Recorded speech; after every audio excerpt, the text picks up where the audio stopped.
قرآن مجید کا ایک مقام ایسا ہے جو آپ کو حیرت میں ڈال دیتا ہے۔ سورہ کاف کی آیت 60 سے لے کر 63 تک یہ وہ مقام ہے جہاں حضرت موسیٰ علیہ السلام ایک ایسے علم کی تلاش میں نکلتے ہیں جو ہماری اس طبعی دنیا، اس فزیکل دنیا کی منطق اور اسباب سے بالکل بالا تر ہے۔ قرآن مجید کے مطابق اس سفر میں انہیں اللہ تعالیٰ کے ایک خاص بندے سے ملنا تھا، ایک ایسی پراسرار ہستی جسے اللہ تعالیٰ نے اپنے پاس سے ایک خاص علم عطا کیا تھا۔ تفاسیر اور احادیث ہمیں بتاتی ہے کہ اللہ تعالیٰ کے اس خاص بندے کا نام حضرت خضر علیہ السلام تھا۔ لیکن دو مختلف جہانوں کے علم رکھنے والی ان ہستیوں کی یہ ملاقات کہاں ہوئی تھی؟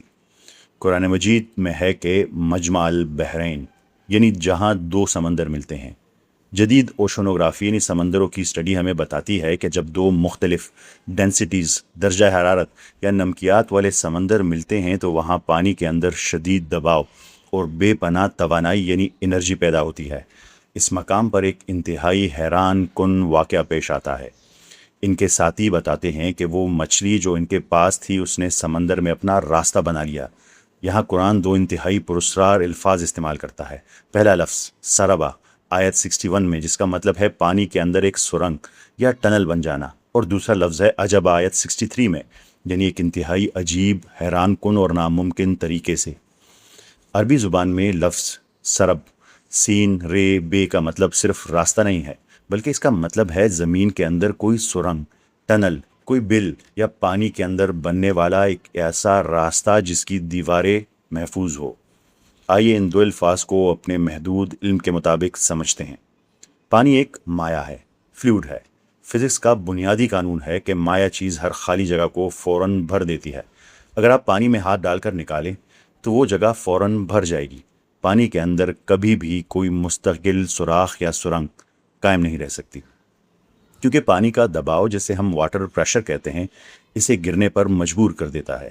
لیکن جب مچھلی پانی میں گئی تو قرآن مجید یہ نہیں فرماتا کہ وہ صرف تیر کر چلی گئی جیسے عام طور پر مچھلیاں تیرتی ہیں۔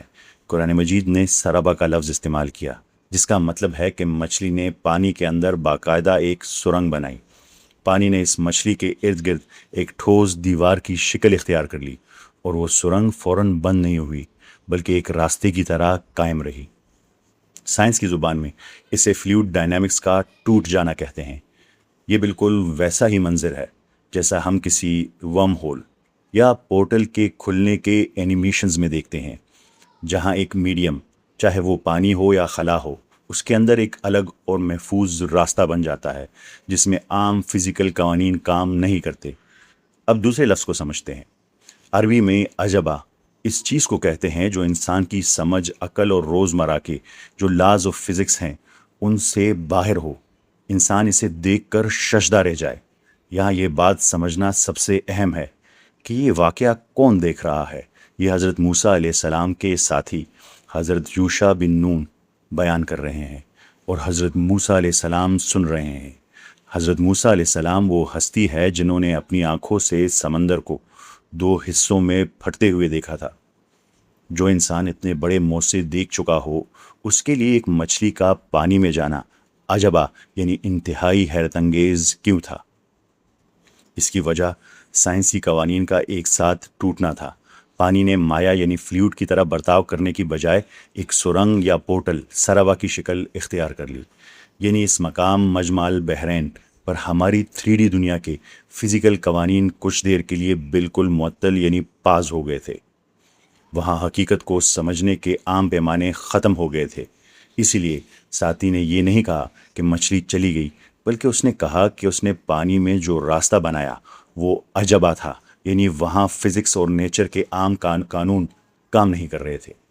ذرا سوچئے، پانی جیسی بہنے والی چیز میں سرنگ کیسے بن سکتی ہے، اور وہ بھی اتنی حیرت انگیز کہ اسے عجبہ کہا گیا؟ کیا وہ مچھلی واقعی صرف تیر کر گئی تھی، یا اس نے پانی کے اندر کسی اور دنیا، کسی اور عالم، کسی اور ڈائمنشن کا دروازہ کھول دیا تھا؟ کیا حضرت خضر کسی اور عالم میں رہتے تھے جس تک پہنچنے کا واحد راستہ یہ پانی اور وہ عارضی پورٹل تھا؟ اس حیران کن سوال کا جواب جاننے کے لیے ہمیں پہلے اس دنیا کے سب سے عجیب مادے یعنی پانی کی فزکس کو سمجھنا ہوگا۔ پانی اس کائنات کے سب سے بڑے اور پراسرار رازوں میں سے ایک ہے۔ آئیے سمجھتے ہیں کہ اس میں ایسے کیا راز ہیں۔ ہم روزانہ پانی پیتے ہیں، مگر فزکس کی نظر میں یہ ایک انتہائی پراسرار اور باغی مادہ ہے۔ کیوں؟ پانی کیوں باغی مادہ ہے؟ اصولی طور پر اتنے ہلکے مولیکیول یعنی H2O کو زمین پر ایک زہریلی گیس ہونا چاہیے تھا، لیکن اس کے اندر موجود ایک عجیب مقناطیسی کھچاؤ جسے پولیرٹی کہتے ہیں اسے زبردست مائع یعنی لیکوڈ حالت میں جوڑے رکھتا ہے۔ یہ مادہ کائنات کے بنیادی اصولوں کو توڑتا ہے۔ ہر چیز جم کر سکڑتی ہے اور ڈوبتی ہے، لیکن پانی جمنے پر ایک خاص ہیگزاگونل شکل میں لاک ہو کر پھیلتا ہے اور ہلکا ہو جاتا ہے۔ اس لیے برف تیرتی ہے۔ اگر یہ بغاوت نہ ہوتی تو ہمارے سمندر نیچے سے اوپر کی طرف جمتے اور زمین پر زندگی کا تصور ہی ناممکن ہو جاتا۔ ہم تیزاب کو تباہ کن سمجھتے ہیں، لیکن در حقیقت پانی کائنات کا سب سے طاقتور اور خاموش تباہ کن مادہ یعنی یونیورسل سولونٹ ہے۔ اس کا مولیکیول ایک مائکروسکوپک میگنیٹ کی طرح کام کرتا ہے۔ جب آپ پانی میں نمک ڈالتے ہیں یا نمک ملاتے ہیں تو اربوں مولیکیولز ایک اندیکھی فوج کی طرح اس ٹھوس قلعے پر حملہ کر کے اسے ایٹم در ایٹم نوش لیتے ہیں۔ پانی کی یہ میگنیٹک طاقت اتنی پراسرار اور زبردست ہے کہ اگر اسے کافی وقت دیا جائے تو یہ دنیا کے مضبوط ترین پہاڑوں، چٹانوں، لوہے اور دھاتوں کو بھی ایٹم کی سطح پر چیر کر اپنے اندر گلا سکتا ہے۔ جو مادہ ٹھوس چٹانوں کو مائکروسکوپک لیول پر جا کر اسے اس طرح نوچ سکتا ہے، ذرا سوچے کہ وہ حقیقت کی سرحدوں، وقت اور خلا یعنی اسپیس ٹائم کی لیئرز تہوں کے ساتھ کیا کچھ کر سکتا ہے۔ کبھی سوچا ہے کہ چولہے پر رکھا خالی دھاتی برتن سیکنڈوں میں گرم ہو جاتا ہے، لیکن اس میں پانی ہو تو اسے ابلنے میں بہت وقت لگتا ہے۔ پانی ایک زبردست انرجی سپانج ہے۔ یہ بے تحاشا حرارت اپنے اندر جذب کر لیتا ہے، مگر خود جلدی گرم نہیں ہوتا۔ اگر پانی میں یہ پراسرار خاصیت نہ ہوتی تو سورج کی گرمی سے ہمارے سمندر اب تک کھول چکے ہوتے۔ سب سے حیران کن بات یہ ہے کہ پانی ہماری منطق اور وقت کے اصول کو بھی نہیں مانتا۔ دنیا کا ہر مادہ کامن سینس اور وقت کے فزیکل اصولوں کا پابند ہے۔ مثال کے طور پر اگر آپ ایک گلاس میں ابلتا ہوا گرم پانی لیں اور دوسرے میں ٹھنڈا پانی اور دونوں کو فریزر میں رکھتے ہیں تو عام عقل اور سائنس کیا کہتی ہے؟ ظاہر ہے ٹھنڈے پانی کو پہلے جمنا چاہیے کیونکہ وہ فریزنگ پوائنٹ کے زیادہ قریب ہے، لیکن پانی ہماری عقل اور منطق کو نہیں مانتا۔ لیبارٹری میں جب یہ تجربہ کیا گیا تو سائنسدان یہ دیکھ کر ششدر رہ گئے کہ بعض خاص حالات میں ابلتا ہوا گرم پانی ٹھنڈے پانی کی نسبت زیادہ تیزی سے جم کر برف بن جاتا ہے۔ سائنس کی دنیا میں سے پیمبا ایفیکٹ کہا جاتا ہے۔ یہ کیسے ممکن ہے؟ ماہرین فزکس مانتے ہیں کہ جب پانی کو گرم کیا جاتا ہے تو اس کے مولیکیولز کے درمیان موجود ہائیڈروجن بانڈ ایک سپرنگ کی طرح ایک جو سپرنگ ہوتا ہے اس کی طرح کھچ جاتا ہے اور اس میں انرجی سٹور ہو جاتی ہے۔ جب اسے اچانک انتہائی ٹھنڈی جگہ پر رکھا جاتا ہے تو یہ سپرنگ اتنی تیزی سے واپس اپنی جگہ پر جھٹکا مارتے ہیں کہ پانی ٹھنڈا ہونے کا وقت بیچ میں سے سکپ کر دیتا ہے۔ یوں لگتا ہے جیسے پانی نے جمنے کے لیے وقت کے اصول کو ہی دھوکہ دے دیا ہو۔ لیکن پانی کا سب سے بڑا اور خوفناک راز اس وقت سامنے آتا ہے جب اسے انتہائی ٹھنڈا کیا جائے لیکن جمنے نہ دیا جائے۔ سائنسدانوں نے لیبارٹری میں پانی کو صفر سے بھی نیچے سپر کول ٹھنڈا کیا، اس طرح کہ وہ برف نہ بنے بلکہ مائع لیکوڈ ہی رہے۔ اس حالت میں پانی نے جو کیا وہ فزکس کی دنیا میں ایک زلزلہ تھا۔ پانی اچانک ایک کے بجائے دو مختلف لیکوڈز میں تقسیم ہو گیا۔ مائکروسکوپ کے نیچے پانی ایک ہی وقت میں ایک ہی لمحے میں دو مختلف حالتوں میں دھڑک رہا تھا۔ ایک لمحے میں وہ انتہائی گاڑھا ہائی ڈینسٹی مائع یعنی لیکوڈ بن جاتا اور دوسرے ہی لمحے وہ انتہائی پتلا لو ڈینسٹی لیکوڈ یعنی مائع بن جاتا۔ یہ بالکل ایسا تھا جیسے پانی کوانٹم کنفیوژن کا شکار ہو گیا ہو اور یہ فیصلہ ہی نہ کر پا رہا ہو کہ وہ کسی فزیکل ریئلٹی کا حصہ ہے یا کس کا نہیں۔ وہ ایک ہی وقت میں دو الگ ڈائمنشنز یا دو الگ حقیقتوں میں موجود تھا۔ اب ذرا ایک لمحے کے لیے رکیے اور سوچئے، جو پانی ایک گلاس یا ایک لیبارٹری کی ٹیبل پر وقت کو دھوکہ دے سکتا ہے، جو پانی ایک ہی وقت میں دو مختلف حالتوں میں دھڑک کر فزکس کے قانون توڑ سکتا ہے، جب وہی پانی اربوں ٹن کی مقدار میں ہمارے سمندروں میں گہری خندقوں میں ان جیسے مقامات پر انتہائی دباؤ کے ساتھ حرکت کرتا ہے، تو کیا یہ ممکن نہیں کہ وہ واقعتاً وقت اور خلا یعنی اسپیس ٹائم کے پردے کو پھاڑ سکتا ہو؟ اب تک ہم نے دیکھا کہ پانی مائکرو لیول پر وقت اور فزیکل ریالٹی کے قانون کو کیسے توڑتا ہے، لیکن جب ہم پورٹلز یا دوسری ڈائمنشنز کے دروازوں کی بات کرتے ہیں تو پانی کا کردار اس سے بھی زیادہ پراسرار ہو جاتا ہے۔ اسے سمجھنے کے لیے ہمیں کائنات کے ایک بنیادی اصول کو سمجھنا ہوگا۔ اگر آپ کو اس دنیا میں ایک جگہ سے دوسری جگہ جانا ہے تو آپ کا فاصلہ طے کرنا پڑے گا، آپ کو ٹریول کرنا پڑے گا، لیکن جدید فزکس کہتی ہے کہ اس کائنات میں شارٹ کٹس موجود ہیں۔ فرض کریں ایک کاغذ پر دو نقطے ہیں، سیدھا جانے کی بجائے اگر آپ کاغذ کو درمیان سے موڑ کر دونوں نقطوں کو آپس میں ملا دیں تو فاصلہ اچانک صفر ہو جائے گا اور آپ ایک سیکنڈ میں دوسری طرف پہنچ جائیں گے۔ تھیوریٹیکل فزکس میں اس راستے کو، اس شارٹ کٹ کو آئنسٹائن روزن برج یا عام زبان میں ورم ہول یا پورٹل بھی کہا جاتا ہے، یعنی خلا کی چادر کو موڑ کر دو الگ جہانوں کو جوڑ دینا۔ لیکن قدرت خلا کی اس چادر کو موڑتی کیسے ہے؟ یہ دروازے کھلتے کیسے ہیں؟ اس کا جواب صرف ایک ہے، بھور، وورٹیکس کے ذریعے۔ اگر آپ پورٹلز یا ڈائمنشنز کے دروازوں کے تصور کو سمجھنا چاہتے ہیں تو پہلے آپ کو کائنات کے ایک انتہائی طاقتور نظام کو سمجھنا ہوگا، اور وہ ہے بھور، وورٹیکس۔ بھور دراصل کیا ہے؟ جب آپ واش بیسن میں پانی بھر کر پلگ نکالتے ہیں تو پانی سیدھا نیچے نہیں گرتا، بلکہ وہ تیزی سے گول گھومتا ہوا ایک چکر بناتا ہے جس کے درمیان میں ایک سرنگ بن جاتی ہے۔ کائنات میں جب بھی کسی چیز کو انتہائی تیزی سے ایک جگہ سے دوسری جگہ جانا ہو یا بے پناہ دباؤ ایک جگہ اکٹھا ہو جائے تو قدرت سیدھی لکیر کی بجائے بھور بناتی ہے، جیسے ہوا کا طوفان اور پانی کا ورلپول۔ قدرت کو جب بھی کوئی راستہ کھودنا ہوتا ہے وہ بھور کا استعمال کرتی ہے۔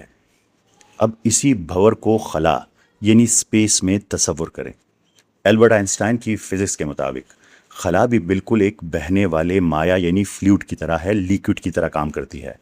جب خلا میں کوئی بہت باری ستارہ مرتا ہے تو اس کی کشش ثقل خلا کی اس بہتی ہوئی چادر میں شدید دباؤ پیدا کر کے ایک بھور بناتی ہے۔ خلا کے اس خوفناک بھور کو ہم بلیک ہول کہتے ہیں۔ یہاں ایک ایسی سائنسی حقیقت سامنے آتی ہے جو انتہائی حیران کن ہے۔ بلیک ہول کے کنارے پر ایک اندیکھی لکیر ہوتی ہے جسے ایونٹ ہورائزن کہتے ہیں۔ یہ وہ باؤنڈری ہے جس سے اگر روشنی بھی اسے پار کر لے تو واپس باہر نہیں آ سکتی۔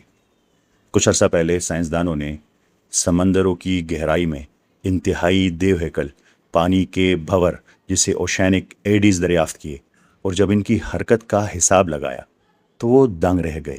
میتھمیٹیکلی ان پانی کے بھور کی ایکویشنز خلا کے بلیک ہولز یا خلا کے بھوروں سے حیرت انگیز حد تک ملتی جلتی تھی۔ ان سمندری بھور کے گرد بھی بالکل بلیک ہول جیسا ایونٹ ہورائزن بنتا ہے۔ یہ پانی کے بھور اتنے سختی سے سیل ہوتے ہیں کہ اندر کا پانی باہر نہیں آ سکتا اور باہر کے سمندر کا پانی اندر داخل نہیں ہو سکتا۔ ہم یہ کہہ سکتے ہیں کہ پانی کے یہ بھور خلا کے بلیک ہول کی ایک شاندار اور پراسرار فزیکل سیمولیشن پیش کر سکتے ہیں، اور یہ بلیک ہولز دوسری کائناتوں کے راستے ہو سکتے ہیں۔ لیکن کیسے؟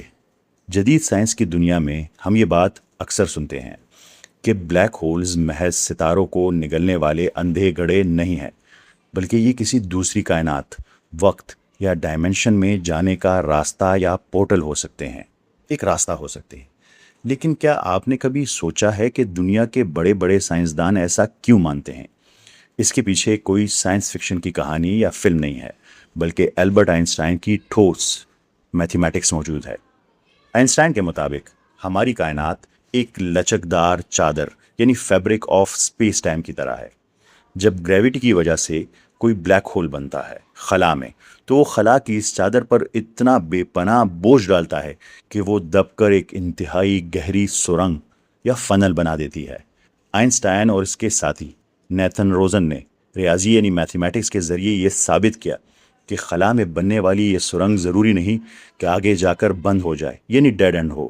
نظریاتی طور پر یہ بالکل ممکن ہے کہ یہ سرنگ کائنات کی چادر کو چیر کر کسی دوسری دنیا یا ڈائمنشن میں جا کر کھلے۔ کوانٹم فزکس بھی یہی کہتی ہے۔ فزکس کی زبان میں دو دنیاؤں کو ملانے والے اس پل کو آئنسٹائن روزن برجز کہا جاتا ہے، اور اسٹیفن ہاکنگ بھی یہی مانتے تھے۔ یعنی جدید فزکس یہ مانتی ہے کہ کائنات میں جہاں بھی انتہائی دباؤ اور کشش کا بھور بنے گا، وہ فزیکل حقیقت کا پردہ پھاڑ کر دروازہ بنا سکتا ہے۔ اب ذرا ایک لمحے کے لیے رکیے اور سوچیے، جب بالکل یہی میتھمیٹیکل اصول، یہی دباؤ اور یہی گھماؤ ہم اپنے سمندروں کے دیو ہیکل آبی بھوروں یعنی اوشینک ایڈیز میں دیکھتے ہیں، تو کیا پانی زمین پر وہی کام نہیں کر سکتا جو خلا میں بلیک ہول کر سکتا ہے؟ کیا پانی وہ کائناتی مادہ نہیں جو حقیقت کے پردے میں عارضی سوراخ کر سکے، نامعلوم کے راستے کھول سکے؟ اب یہاں سے تھیوریٹیکل فزکس کے وہ سوالات جنم لیتے ہیں جو آج کل کے سائنسدانوں اور ریسرچرز کو سوچنے پر مجبور کر دیتے ہیں۔ کائنات کے اصول اکثر ہر جگہ ایک جیسے کام کرتے ہیں، جیسے خلا اور سمندر کی اگزامپل ہم نے لی۔ اگر خلا میں بننے والا بھنور یعنی بلیک ہول نظریاتی طور پر وقت اور خلا کو موڑ کر دوسری ڈائمنشن کا دروازہ یعنی ورم ہول بن سکتا ہے، تو کیا یہ ممکن ہے کہ جب اربوں ٹن پانی بالکل اسی بلیک ہول کی میتھمیٹیکل طاقت کے ساتھ سمندر کی تاریک گہرائیوں میں گھومتا ہو، تو وہ بھی کسی فزیکل حقیقت کے پردے میں کوئی غیر معمولی خلل یا ڈسٹورشن پیدا کرتا ہو؟ اب ذرا ان تمام سائنسی حقائق کو واپس سورہ کاف کے اس واقعے سے جوڑ کر دیکھیں۔ ہم نے دیکھا کہ پانی کس طرح حقیقت کے پردے کو موڑنے کی صلاحیت رکھ سکتا ہے، اور کیسے اس کے دیو ہیکل بھور دوسری دنیاؤں کے نظریاتی دروازے یا پورٹل ہو سکتے ہیں۔ جب ہم اسی سائنسی پس منظر میں اس مچھلی کے پانی میں سرابا یعنی سرنگ یا ٹنل بنانے پر غور کرتے ہیں، تو ذہن میں کئی حیران کن امکانات جنم لیتے ہیں۔ کیا یہ ممکن نہیں کہ اس مچھلی نے پانی میں عام طریقے سے تیر کر راستہ نہ بنایا ہو سکتا ہے کہ پانی نے وہاں فزکس اور فلوئڈ ڈائنامکس کے قوانین کو بائی پاس کر کے ایک عارضی ورم ہول اور ڈائمینشنل پورٹل کھول دیا ہو، بالکل ویسے ہی جیسے کوئی بلیک ہول خلا کی چادر کو چیر کر ایک سرنگ بناتا ہے۔ شاید پانی نے بھی قدرت کے حکم سے اپنے اندر ایک ایسا ہی اندیکھا راستہ بنا لیا ہو۔ یہ مجمع البحرین یعنی دو سمندروں کے ملنے کی جگہ شاید وہ مقام تھا جہاں ہماری اس فزیکل 3D ورلڈ اور اس کے اسباب کی سرحدیں مدھم ہو رہی تھی، اور حضرت خضر علیہ السلام کی وہ اعلیٰ ڈائمنشن، ہائیر ڈائمنشن قریب آ رہی تھی، جو علم لدنی یعنی ڈیوائن نالج کی دنیا تھی۔ قرآن مجید کا یہ واقعہ ہمیں یہ سوچنے پر مجبور کرتا ہے کہ انسان کی جدید سائنس آج جن ورم ہولز اور پورٹلز کو محض تلاش کر رہی ہے، کیا یہ ممکن ہے کہ خالق کائنات نے پانی کے ذریعے ان ڈائمنشنل راستوں کا اشارہ ہمیں بہت پہلے دے دیا ہو؟ لیکن ہمیں یہ حقیقت انتہائی عاجزی کے ساتھ تسلیم کرنی چاہیے کہ جدید سائنس آج تک قرآن کریم کے بے شمار رازوں سے پردہ نہیں اٹھا سکی۔ پانی اور دوسری دنیاؤں یعنی ڈائمنشنز کا یہ تعلق بھی ایک ایسا ہی گہرا راز ہے جسے جدید فزکس آج بھی محض سمجھنے کی کوشش کر رہی ہے، وہاں تک پہنچی نہیں۔ تاہم جیسے جیسے انسان کی ریسرچ، ٹیکنالوجی اور علم آگے بڑھے گا، ہم قرآن کریم کی ان الہامی حقیقتوں کو مزید گہرائیوں سے جان پائیں گے۔ قرآن کریم کا علم کامل ہے، پرفیکٹ ہے اور غیر فانی ہے، جبکہ ہماری سائنس اور ہماری عقل انتہائی محدود ہے۔ ہم اس سفر میں اللہ تعالیٰ کے اس حکم کی تعمیل کر رہے ہیں جس میں ہمیں تدبر کرنے کا حکم دیا گیا ہے، غور و فکر کا حکم دیا گیا ہے۔ اللہ تعالیٰ ہمیں کائنات کے حقائق کو درست سمجھنے کی توفیق عطا فرمائے، ہماری رہنمائی کرے اور اس غور و فکر میں ہونے والی ہماری تمام تر کوتاہیوں کو معاف فرمائے، آمین۔ لیکن ہمارا یہ سفر ابھی یہاں ختم نہیں ہوا۔ کیا آپ نے کبھی سوچا ہے کہ کیا اس زمین پر واقعی کوئی ایسی جگہ موجود ہے جو اتنی پراسرار ہو کہ آج تک دنیا کی کوئی سائنس، کوئی ٹیکنالوجی اسے سمجھنے میں مکمل طور پر ناکام رہی ہو؟ ایک ایسا مقام جہاں فزکس کے سارے قانون ٹوٹ جاتے ہوں؟ ہمارا یہ سفر ابھی نامکمل ہے۔ اگلی قسط میں ہم قرآن کریم اور جدید سائنس کی روشنی میں پانی کے مزید حیران کن رازوں سے پردہ اٹھائیں گے۔ اگر اس قسط نے کائنات کے ان گہرے رازوں پر آپ کو بھی غور و فکر کرنے پر مجبور کیا ہے، تو اس علم اور سوچ کو صرف اپنے تک محدود نہ رکھیں، اس ویڈیو کو اپنے دوستوں اور احباب کے ساتھ ضرور شیئر کریں تاکہ وہ بھی کائنات کی ان نشانیوں پر تدبر کر سکے۔ ہمارے اس کائناتی اور الہامی سفر کا مستقل حصہ بننے کے لیے چینل کو سبسکرائب کرنا نہ بھولیے۔ اپنا بہت خیال رکھیے۔ اللہ حافظ، ملتے ہیں اگلی قسط میں۔